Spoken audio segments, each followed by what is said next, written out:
Flow to Thrive is a company that helps organizations to optimize their employees' health and performance. So really to help you develop corporate wellbeing strategies that have an impact. I really had a good thought when we talked about this last week, and I think the pandemic has obviously had an impact, but I think it's important to remember that we've spent the past 50 to 60 years perfecting what I call destructive productivity habits. We work and live in ways that are opposite to what our brains and bodies were built for. And this has really caused an absolute avalanche, as we know, of physical and mental illnesses. And the pandemic has just simply added another layer of complexity and severity to what I think is actually a much more an already existing silent pandemic. So mental and physical issues have escalated and increased phenomenally, I think, over the last year to varying degrees in various regions across the world, depending on how we've been impacted. With this, companies' attention to the issues have also increased.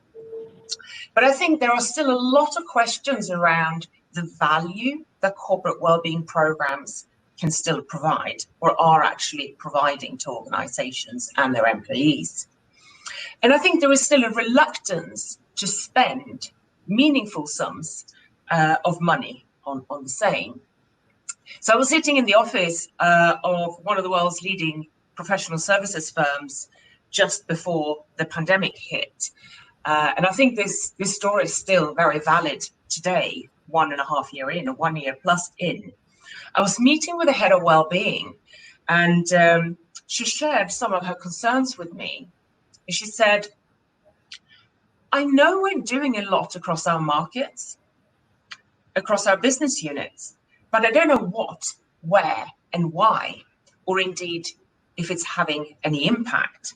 I can see a lot of activity, but I have no idea if it's having any impact on our employees or on our business. And this sort of takes me to the 3 points I wanted to use to trigger the conversation for today. And that is that, number one, I see very often that rarely are issues properly defined. So the vast majority of programs that I see are still based on guesswork with a poorly or undefined baseline. And there is often a lack of clarity on why companies are spending time and money on corporate wellbeing initiatives or programs.